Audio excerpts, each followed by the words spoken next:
우리가 읽은 본문은 아마 설교를 들어도 여러 번 들으셨을 거고, 또 교사로 섬기시는 분들은 가르침도 여러 번 하셨을 거고, 그래서 이 본문은 너무나 잘 알고 있는, 잘 이해하고 있는 본문일 것입니다. 우리 교회가 하나님 앞에서 어떤 교회가 되어야 할까?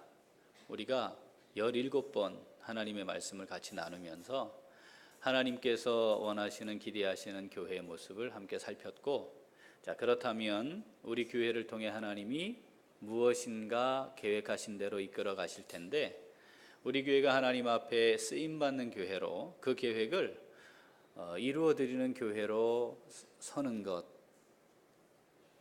그것이 우리가 가지고 있는, 또 기대하고 있는 기도 제목인데, 그렇다면 하나님께서 어떻게 하나님의 일들을 이루어 가시는지, 그리고 하나님은 하나님께서 우리들에게 어떻게 일하시는지를 우리에게 알려주기를 원하시는데, 그것은 무엇인지 우리가 먼저 살펴야 앞으로 우리 교회를 통해 하나님이 하실 위대한 일들을 멋지게 이루어 드릴 수 있지 않을까 하는 생각을 가지고 요 오병이여 라고 우리가 잘 알고 있는 본문 말씀을 택했고, 이 말씀을 가지고 하나님의 역사, 하나님이 하나님의 계획을 어떻게 이루어 가기를 원하시는지에 대해 몇 주간 하나님의 말씀을 좀 살피고자 합니다.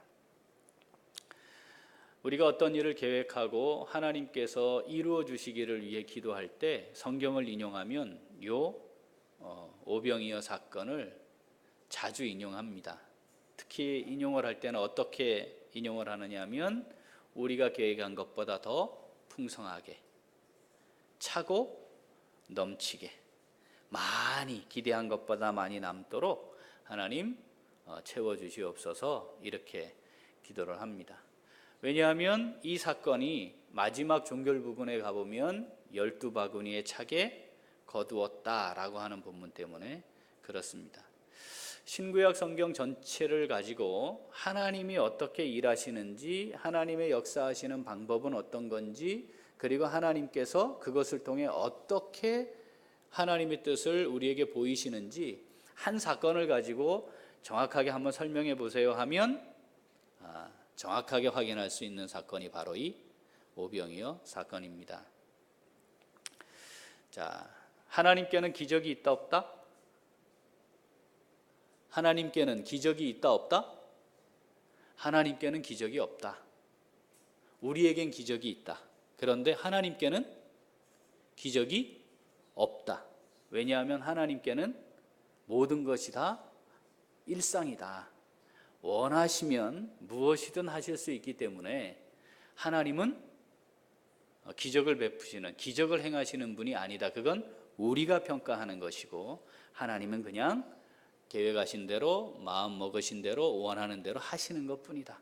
그런데 우리의 능력을 벗어난 일을 하실 때 우리가 그걸 일컬어 뭐라 한다? 기적이라 하는 것이지, 하나님께는 기적이라는 것이 존재하지 않습니다. 그 하나님의 능력이 어떠한지, 그리고 그 능력을 행하시는 방식은 어떠한지, 그 결과는 어떠한지를 아주 정확하게 잘 보여주고 있는 다니엘 사건, 그것이 오병이어 사건입니다. 자, 오늘 본문 13절을 보면 이렇게 기록합니다. 예수께서 들으시고 뭘 들었냐면 바로 앞에 세례 요한이 죽습니다.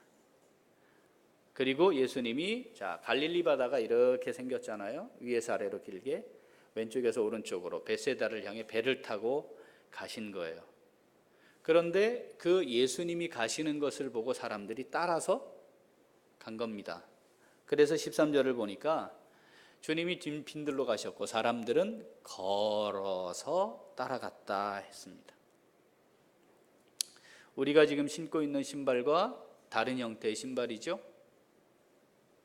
느낌 파고는 전문 용어로 쓰레빠 신고 다니는 시대니까 먼 길을 이동하는 것은 적절하지 않은 상태였습니다. 그런데 먼 길을 가야 했어요. 주님이 가시는 곳까지 따라갔고, 그 주님을 따라간 사람들이 하나님의 놀라운 역사의 현장에 있게 되었고, 하나님 역사의 주인공들이 될 수 있었습니다. 힘든 걸음이었죠. 불편했죠. 야, 저 먼 길을 어떻게 갔다가 또 오나 싶기도 했을 겁니다. 처음엔 주님이 눈에 보였겠지만 시간이 흐르면서 주님이 점점 멀어지지 않았겠습니까? 그럼 어떻게 이동했을까요? 제대로 따라가려면 주님이 멀어지면 속도를 더 빨리 속도를 내서 주님을 따라가야 했을 겁니다. 여러분, 발이 부르튼 사람도 있을 거고요. 쪼리 신고 샌들 신고 먼 길을 이동해 보면 정말 어렵다는 걸 우리가 쉽게 알 수 있습니다. 그런데 거기에 갔던 사람들, 그 자리에 있었던 사람들, 주님을 따라간 사람들, 주님과 함께 있었던 사람들이 이 놀라운 하나님 역사의 주인공들이 되었습니다. 자, 하나님 역사 어떤 사람들을 통해 나타나는 겁니까? 주님을 따라간 사람들. 주님을 따라가야, 주님이 계신 곳까지 가야, 주님과 함께 해야 비로소 하나님의 역사가 뭔지 알게 되고 보게 되고 체험하게 되고 내가 그 주인공이 될 수 있습니다. 멀리서만 보고 있다면, 주님이 가는 현장에 함께 있지 않는다면 우리는 하나님의 역사가 어떠한지 알 수도 없고 하나님의 역사를 누릴 수도 없고 내가 하나님의 역사를 체험할 수도 없습니다. 주로 그렇게 하면서 사람들이 뭐라고 얘기해요? 하나님이 안 계신 것 같아요. 하나님을 내게 좀 보여주세요 라고 이야기합니다. 가야, 주님 계신 곳으로 가야, 주님이 오라 하면 따라가야 거기에 하나님이 계시는 걸 볼 수 있는데, 그렇지 않으면서 보이면 갈게요 라고 이야기해요. 자, 주님을 따라가야 합니다. 자, 여기에 있던 사람들 14절을 보면 큰 무리라고 표현했는데, 이 큰 무리들 주님 왜 따라갔을까요? 이유. 자, 이유. 첫 번째, 생각해 보죠. 왜 따라갔을까요? 여기 지금 이 먼 길을, 발도 아파 죽겠는데 이거 걷는데 적절하지도 않은데 어디로 가는지도 알지 못하고 얼마나 있을지도 모르고, 그런데 하여튼 따라간 거 아니에요? 이유가 있어야 따라갈 거 아닙니까? 이유가 있었겠죠. 자, 첫 번째 뭘까요? 병든 자들. 주님이 오셔서 다른 건 잘 몰라, 말씀 기억 못해요. 여러분, 우리가 매주 설교 들어도 예배 딱 마치고 나갈 때 8% 기억하면 정상인 겁니다. 누군가 혼자 얘기하고 앉아서 들으면 8% 기억한대요. 제가 100마디 하면 92마디는 없어지고 8마디 기억하는데, 그게 설교의 핵심과 상관없는 게 대부분인 경우가 많아요. 그러니까 예수님 그 당시에도 막 말씀하셨지만 그건 기억 못할 거고, 뭐는 기억할 거예요? 고침받았댄다. 야, 중풍병자도 일어나고 소경이 눈 뜨고 심지어 죽은 자도 살아났대. 그 예수 만나면 병을 고친대더라. 그러니까 아마도 병을 고치기 위해 따라온 사람들이 많이 있었을 겁니다. 실제로 우리가 본문을 보면 병든 자를 주님이 그 자리에서 고쳐 주셨죠. 두 번째는 어떤 사람이 있었을까요?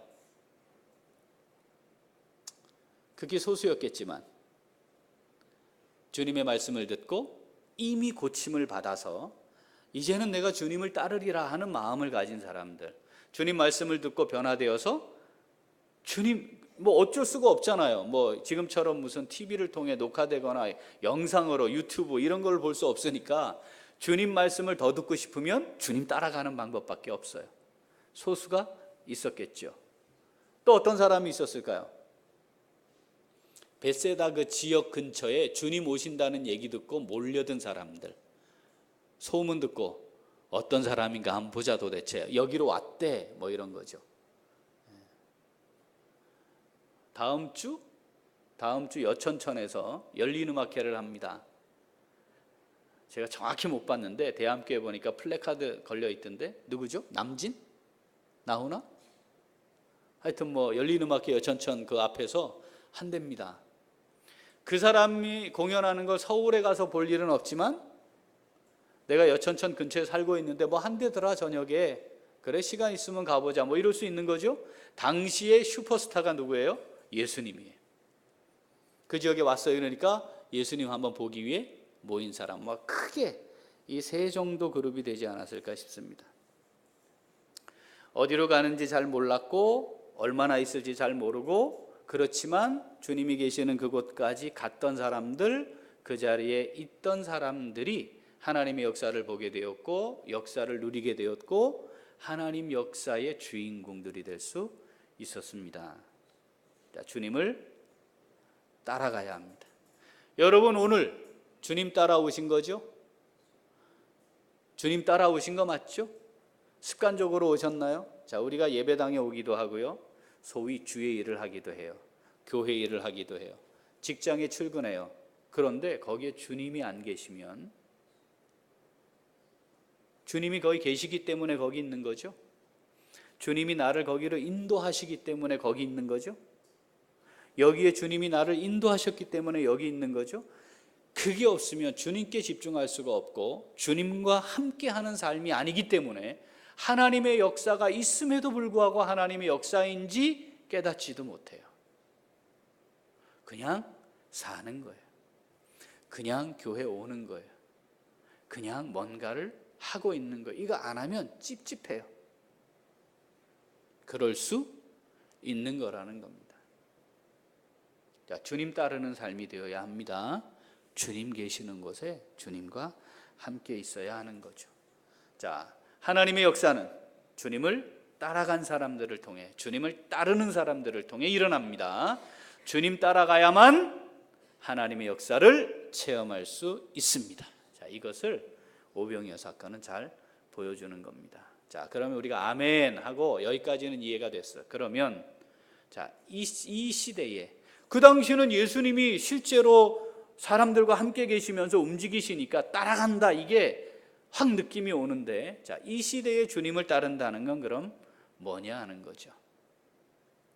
우리가 살고 있는 이 시대에 주님을 따른다는 것은 무엇인가? 그 따르는 삶이란 무엇인가? 자, 이거 오늘 말씀을 통해 하나님 우리에게 주시는 음성 함께 듣고자 합니다. 자, 주님을 따르는 삶은 어떤 겁니까? 첫째, 다시 한번 첫째, 자, 주님을 따른다는 것은 주님이 메워주시는 멍에를 메고, 그 다음 주님이 지워주시는 짐을 지는 겁니다. 그게 주님을 따르는 겁니다. 자, 마태복음 11장 28절에서 30절 같이 읽습니다. 수고하고 무거운 짐진 자들아, 다 내게로 오라. 내가 너희를 쉬게 하리라. 나는 마음이 온유하고 겸손하니 나의 멍에를 메고 내게 배우라. 그리하면 너희 마음이 쉼을 얻으리니 이는 내 멍에는 쉽고 내 짐은 가벼움이라 하시니라. 아멘. 주님께 나아오는 거죠. 그렇죠? 그런데 뭐가 있음을 알아야 주님께 나올 수 있어요? 내가 짐을 지고 있다는 것을 알아야 주님께 나올 수 있습니다. 그런데 그 짐이 어떤 짐이에요?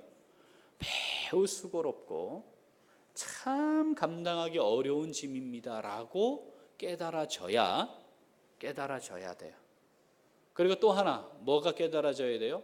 이 짐을 주님께 맡길 수 있다라고 깨달아져야 돼요. 이게 신뢰돼야 돼요. 이게 믿어져야 돼요. 이게 받아들여져야 돼요. 여러분, 이 세상을 살아가는 순간, 자의식이 생기는 순간부터 모든 사람들에게는 인생의 짐이 생깁니다. 그런데 이 짐을 한번 지고 나면, 또는 크게 한번 지고 나면 그 다음은 짐이 가벼워지느냐? 절대 그렇지 않습니다. 여건과 환경이 좋아지면 짐이 가벼워지느냐? 그렇지도 않습니다. 끊임없이 인생을 짓누르는 짐들을 경험하게 됩니다. 하고 싶지 않은 일을 해야 되는 일, 하고 싶은 일인데 할 수 없는 일, 나에게서 멀어지거나 나로부터 분리되었으면 좋은 일인데 늘 나와 함께 있는 어떤 것들, 가족들 중에 어떤 가족은 내게 위로가 되지만 어떤 가족은 내게 다 상처와 아픔이 되는, 직장, 이웃, 친척, 친구, 내 개인적으로 내 안에 존재하고 있는 성령의 인도하심과 내 육체의 소욕 간의 갈등, 이것으로부터 자유로울 수 있는 사람은 아무도 없습니다. 우리의 인생이 고단하죠. 그런데 중요한 것은 다 같은 환경 속에 있지만 그것을 내가 끝까지 지고 갈 것이냐, 아니면 이 짐을 져 주실 수 있는 어떤 분에게 맡길 것이냐의 차이인 겁니다. 맡길 수가 없어요. 때로는요, 맡겨요. 언제 맡겨요? 예배 드리러 나올 때 맡겨요. 주님, 이제는 정말 주님께 맡길게요. 맡겨. 예배 끝나면 도로 주님 주세요. 그러고 찾아가. 그래서 또 그거를 내가 지느라고 고생해. 그 이제 예배 드릴 때 또 조금 성령의 감화가 감동이 있어서 이제 주님께 맡길게요 하고 눈물도 흘리고 손도 들고, 어떤 때는 너무 감격스럽고 감동스러워. 근데 딱 나가가지고 하룻밤 자고 나면 다시 주님 잠깐 줘보세요 해가지고 또 그걸 내가 지고 가느라고 힘들게 애쓰죠. 주님을 따른다는 것은 주님이 그 모든 짐을 져 주실 수 있는 분이다, 내가 믿고 맡길 수 있는 분입니다 라고 하는 것을 인정하는 거예요. 내 개인적인 문제, 불확실한 미래의 문제, 자식에 대한 문제, 부모에 대한 문제, 여러분 이게 해결되든가요? 죽도록 노력하고 수고하면 됩니까? 그렇게 하세요. 죽도록 고생하세요. 되든가요? 안 돼요. 안 되는데도 그걸 내가 하려고 끝까지 끌고 가요. 근데 주님 말씀하시는 거죠. 야, 그거 갖고 와라. 네가 아무리 수고하고 노력하고 애써도 안 되잖니. 나한테 갖고 와. 나한테 답이 있어. 나한테 맡겨봐. 그런데 맡기질 못해요. 여러분 주님을 따르십니까? 그런데 주님께 짐은 드리지 않고 내가 갖고 있는 이걸 내가 주인이 돼서 끝까지 내가 뭘 해보려고 하고 있으면서 저 주님 따라가고 있어요. 그게 안 된다는 거예요. 그게 아니라는 거예요. 그건 주님 따르는 게 아니라는 거예요.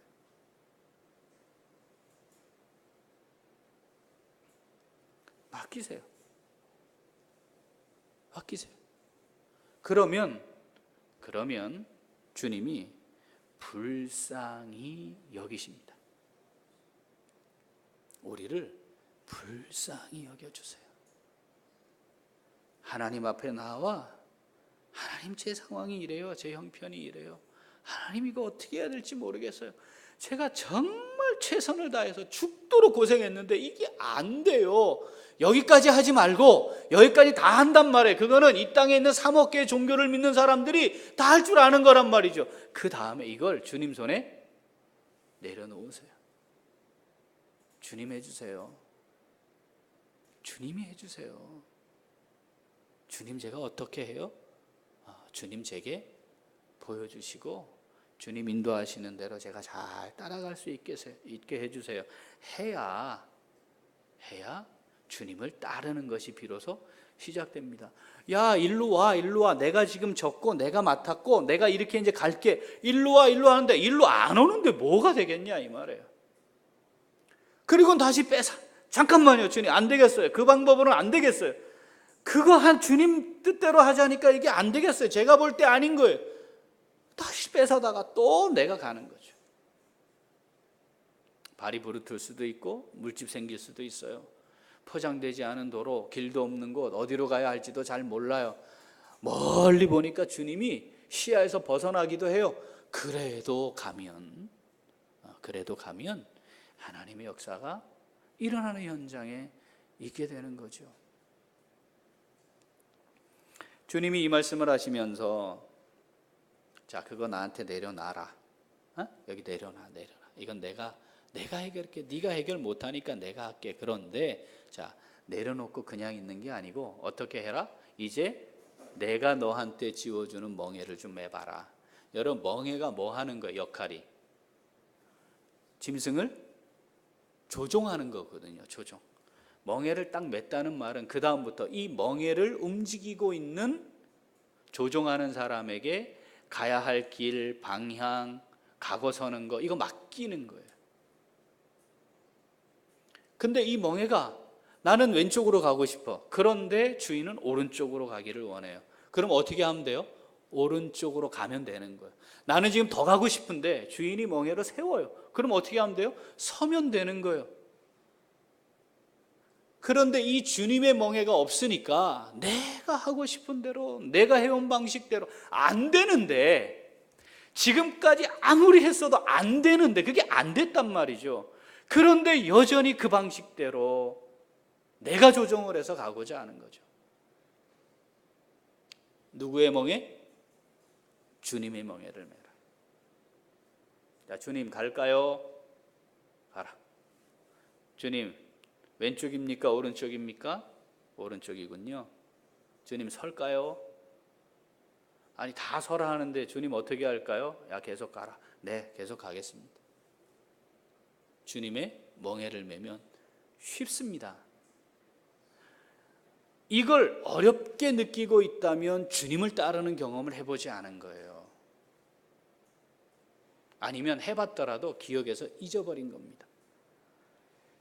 가장 완벽하게 하실 수 있는 분이 내 길과 방향을 정해서 이끌어갈 때 따라가는 게 쉬운 겁니다.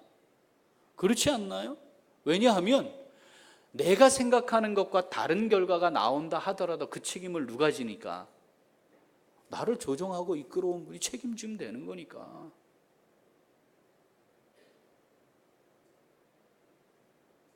그게 쉬운 겁니다. 그래서 주님이 나의 멍에는 어떻다? 쉽다. 나의 멍에가 쉽다. 누가 책임지니까? 주님이 책임지니까. 그런데 그 주님이 어떤 분이시냐 이 말입니다. 그 주님이 전능하신 분이에요. 원하시는 건 마음대로 하실 수 있는 분이에요. 우리와 차원이 다른 분이시란 말이죠. 자, 주님의 멍에를 매는 겁니다. 그리고 주님이 지워주시는 짐을 이제 지는 겁니다. 그게 주님 따르는 거예요. 자, 주님이 지워주신 짐이 없다면 주님 따르는 게 아니에요. 주님께 나와왔고 주님의 인도하심을 받았고 주님 부르심 받았고 믿음으로 살아가고 주님 따라가고, 자, 이것을 다른 말로 표현하면 주님이 내게 지워주신 그 짐을 지고 있습니다. 주님 내게 이런 짐을 지워주셨어요. 그래서 제가 이 짐을 지고 가고 있습니다. 우리 주님이 나를 이 직장에 보내셨는데 여기에 저 직원 누구 제게 지워주셨어요. 어떻게 하라고? 저 사람에게 복음 전하라고. 어떻게 하라고? 저 사람 사랑하라고. 하나님 내게 그 직책을 주셨고 직위를 주셨고 또는 내게 이 일을 하게 하셨어요. 주님이 내게 이 짐을 주셨어요. 제가 그 짐을 지고 가고 있습니다. 그게 주님 따르는 거란 말이죠. 그런데 가볍대요. 여러분 교회에서 짐을 맡으셨습니까? 주님이 개인적으로 지워주신 짐이 있으십니까? 평생 주님 앞에 서는 마지막 날 자녀 식구들 다 모아놓고 다 이루었다 말씀하실 만한 하나님 나를 향해 주신 짐 이겁니다. 있으세요? 있어야 돼요. 그게 있어야 돼요. 먹고 사는 거 열심히 하다가 잘 먹고 호의호식하다가 그러다가 살다가 가는 게 아니란 말이죠. 왜 그것이 내게 있게 되었는지, 하나님 왜 지금 나를 이 순간 이 상황에 있게 하셨는지, 나를 통해 이루고자 하시는 내게 맡기신 짐이 무엇인지가 보여야 하고 확인되어야 하고, 그 짐 때문에 살다가 주님 앞에 서는 날 주님 이것 제가 하다가 왔습니다 라고 말할 수 있는 게 있어야 된다 이 말이죠. 지금 우리 그거 하는 중이어야 하는 겁니다. 자, 그런데 어떻다고요? 쉽고 가벼울 거래요. 쉽습니까? 가볍습니까? 어떠십니까? 주님이 주신 짐으로 지면요, 쉬워요. 가벼워요. 제가 총신대학교 신학대학원 체육학과를 다녔습니다. 전공이 체육학이고요. 부전공이 신학이었습니다. 체육학과 학생 모집 안 하는 데입니다. 이게 무슨 뜻이에요? 하여튼 일주일 내내 운동하는 겁니다. 그래서 보면 저 체육학과인가? 그것도 종목도 다양하게 했거든요. 탁구, 축구, 테니스. 저를 보고 싶으면 날이 훤할 때 기숙사에 없거나 강의실에 없거나 도서관은 가는 거 별로 안 좋아했으니까 보고 싶으면 어디 가면 되냐면 운동장 가면 돼요. 탁구장 가면 돼요.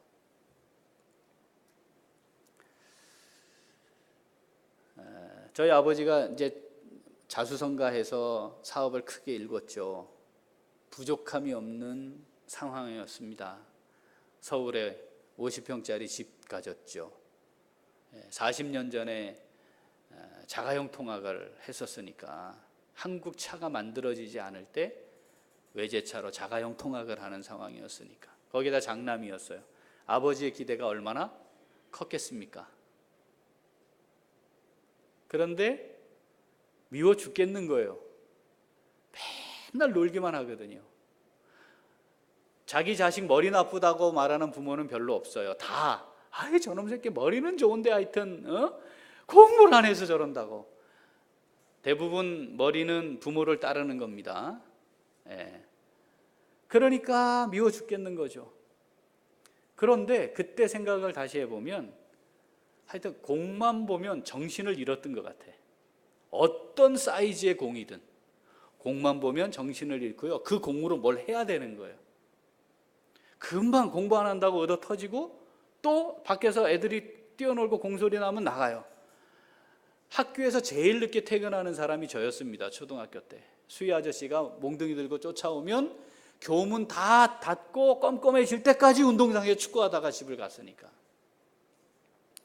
이게 하루아침에 고쳐지겠습니까? 안 고쳐지지 않겠어요? 이게 군선교할 때 얼마나 좋은 도구가 됐는지 몰라요. 제가 41살에 십자인대가 파열됐습니다. 20살짜리 애들하고 같이 축구하다가 십자인대가 파열됐어요.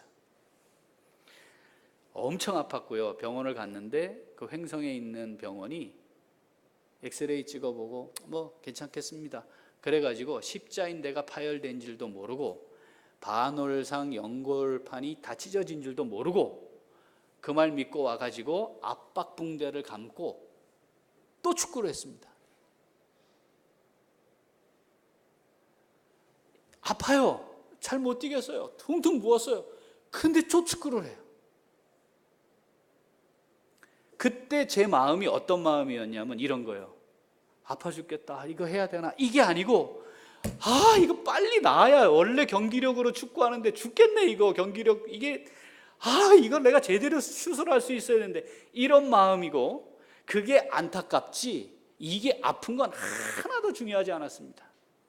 그렇게 십자인대 파열된 채로 3개월을 축구를 했어요.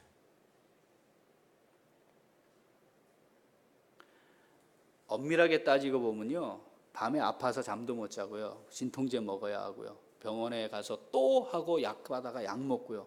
이건 몸은 힘든데 마음은 얼마나 좋은지 몰라. 오히려 어떤 마음이에요? 예전과 같이 제대로 하지 못하는 게 안타까울 뿐이에요. 마음이 쉼을 얻는다는 건 그런 겁니다. 고되고 힘들죠. 그게 아니라는 게 아니에요. 여러분 임마누엘 성가대 하시려면 다른 성도들보다 더 빨리 일어나서 준비하고 여기 오셔야 돼요. 잘 안 되는, 풀리지도 않은 목 가지고 해야 돼요. 그렇지 않나요? 고단하다는 거예요. 짐이에요. 그런데 뭐가 쉼을 얻어요? 너희 마음이 쉼을 얻으리니. 어떤 경우는 내가 원하는 걸 얻기도 하고 누리기도 하고 가지기도 해요. 그런데 마음이 아주 불편한 경우가 있지 않습니까? 그건 참된 쉼이 아닌 거죠. 하나님이 주시는 은혜가 아닌 거란 말이죠.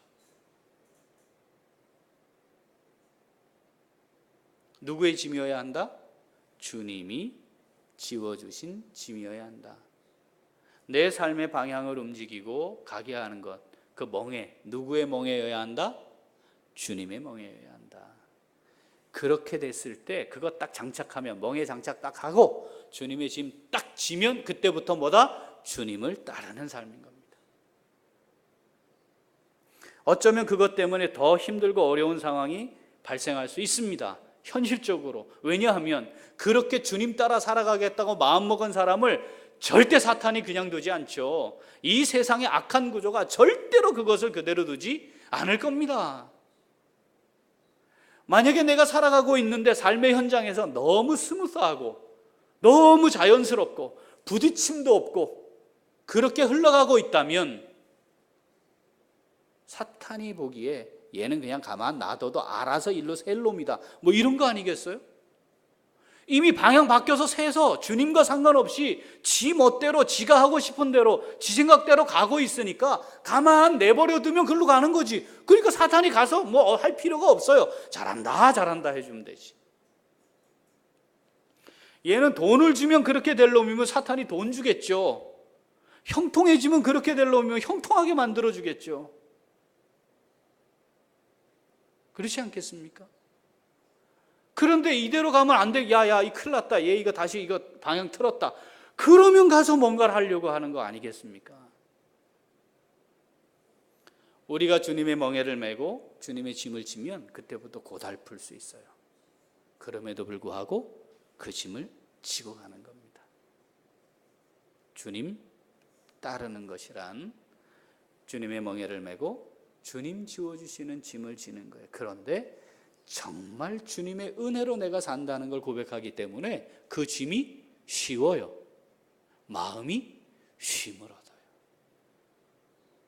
주님 멍에 지고 메고 주님의 짐을 멋지게 지고 갈 수 있는 우리 모두가 될 수 있기를 소원합니다. 자, 둘째.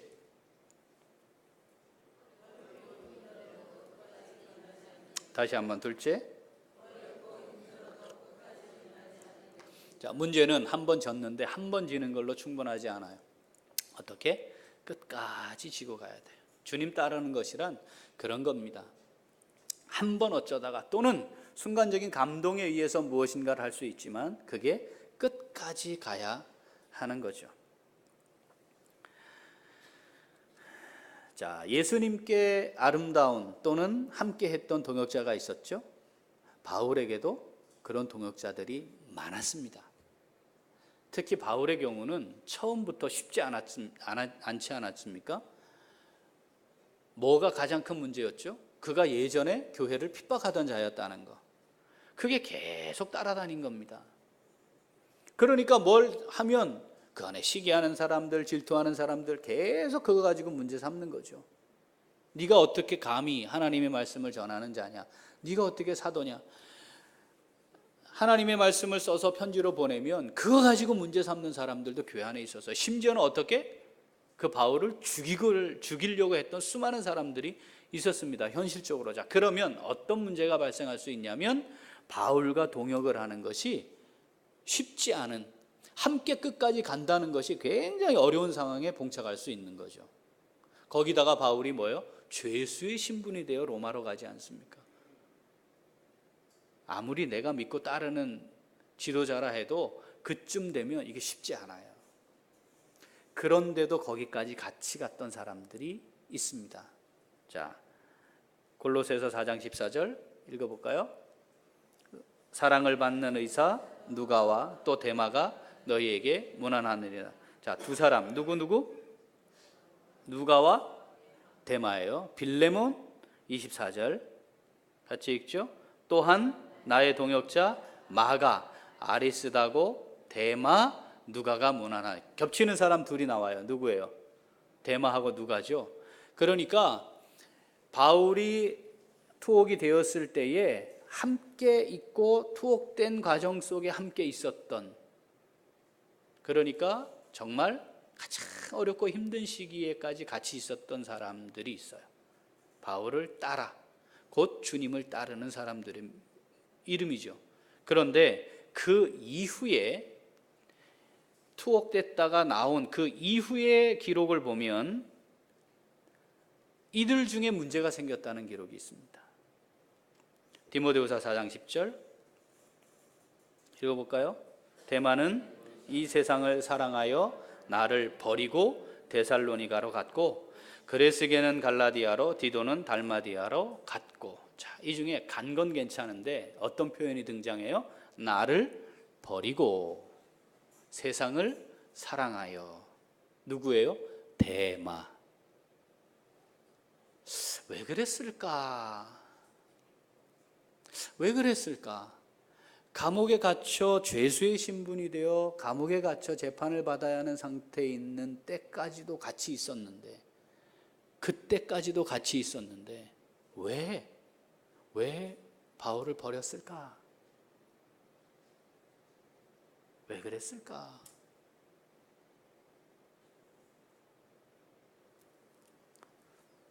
디모데후서 4장 16절. 그런데 데마뿐 아니었습니다. 읽어볼까요? 내가 처음 변명할 때에 나와 함께한 자가 하나도 없고 다 나를 버렸으나 그들에게 허물을 돌리지 않기를 원하노라.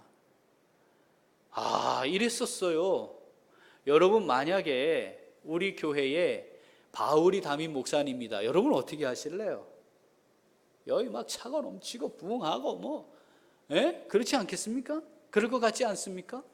그리고 정말 목사님 존경하면서 끝까지 그렇게 갈 그런 마음 생기지 않아. 그렇게 할 거다 이런 생각 안 드세요? 그런데 실제로 어땠다고요? 처음에 함께 사역했던 사람들 중에 남은 사람이 없었대요.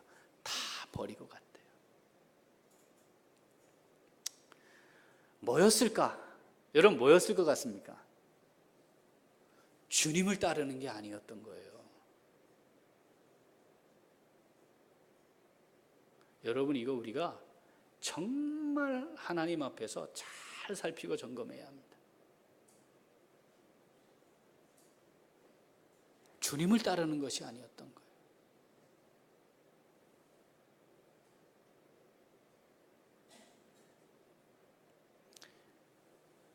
주님을 따르되 주님을 따름이 되어야 해요. 주님을 따르되 주님을 따르는 게 되어야 합니다. 여러분, 이 말을 한번 깊이 묵상해 보십시오. 주님을 따르되 주님을 따르는 게 되어야 합니다. 그런데 사람을 따름이 되기도 하고요, 내 의지, 내 뜻을 따름이 되기도 해요. 그것이 딱 달라지면 어떻게 합니까? 바로 정리하는 겁니다. 이건 아니야. 왜 그렇게 됩니까? 내 의지로 내가 원하는 길을 가는 것이었기 때문에. 주님 따르는 거여야 합니다. 끝까지 가야 합니다. 주님이 이끄시는 대로 가는 겁니다. 주님이 여기 있으라 하기 때문에 있는 겁니다. 그냥. 자, 이 중에 한 사람 누가? 11절 디모데후서 4장 11절 있죠? 누가만 나와 함께 있느니라. 그 감옥에 갇혔을 때 함께 했던 사람 중에 누가만 있었어요. 자, 그 자리에 있어 끝까지 따랐던 사람, 이 누가 의사였잖아요. 그렇죠? 누가가 바울과 함께 하지 않고 자기 삶을 잘 살아갈 수 있는 사람입니다. 많은 걸 얻고 누리며 살아갈 수 있는 사람입니다. 그런데 그것을 주님을 따르는 삶으로 결정하고 그 자리에 끝까지 있었기 때문에 의사 누가로 잘 살다가 인생이 끝날 수 있었는데, 고생하며 힘들고 어려운 고난의 길을 갔지만 그런데 하나님 앞에 위대한 이름을 가졌지 않습니까? 뭐예요? 누가 복음을 기록했고요, 사도행전을 기록했어요. 주님 따라갔기 때문입니다. 주님 따라갔기 때문입니다. 우리가 무엇을 가졌거나 우리가 어떤 조건, 합당한 조건이 있거나 뭔가 능력이 있거나 그래서 쓰임받는 게 아니고, 그건 하나님 편에서 보면 별거 아니라니까요. 차이 나는 게 아니에요. 나머지 제자들, 성경을 기록한 제자들 다 보잘것없는 어부 출신이었다는 거 우리가 잘 알고 있지 않습니까? 당시에 가장 밑바닥 인생을 사는 사람들이었다는 거 잘 알고 있지 않습니까? 그들이 어떻게 감히 글을 써서 성년이 되어 어부를 하고 있는 그 사람이 어떻게 글을 써서 하나님의 말씀을 기록할 수 있는 사람이 될 수 있었겠습니까? 끝까지 따라가서 그 일을 하게 된 거예요. 하나님이 능력을 주시는 거니까, 하나님이 하게 하시면 되는 거니까. 문제는 끝까지 따라가고 있느냐입니다. 끝까지 가고 있느냐입니다. 하나님이 우리에게 어떤 남은 인생을 계획하고 인도하실지 잘 모릅니다. 고달플 수도 있습니다. 힘들 수 있습니다. 그런데 주님이 메어주신 짐을 지고 가는 길이라 판단되면 끝까지 그 길을 가면 됩니다. 그 뒤일은 누가 책임져요? 하나님 책임지실 거니까. 여러분, 우리 아이들, 우리 자녀들을 양육하는 문제, 이거 제발 한번 주님께 좀 맡겨보십시오. 우리 선생님들, 부모들에게 또는 아이들을 놓고 기도하실 때 그 부분 놓고 기도하면 좋겠어요. 우리 어른들 똑같습니다. 가정의 문제, 집안의 문제, 내가 살아가는 삶의 문제, 직장의 문제, 이거 다 한번 주님께 맡겨보십시오. 그리고 주님의 짐으로 좀 져보십시오. 아니, 지고 계시죠? 내려놓지 말고 끝까지 한번 부둥켜 안고 가봅시다. 하나님이 나를 통해 역사하시도록, 하나님이 나를 통해 역사하시도록 주님의 짐을 지고 끝까지 주님 따라갈 수 있는 우리 모두가 될 수 있기를 소원합니다. 기도하겠습니다. 하나님 아버지, 감사합니다.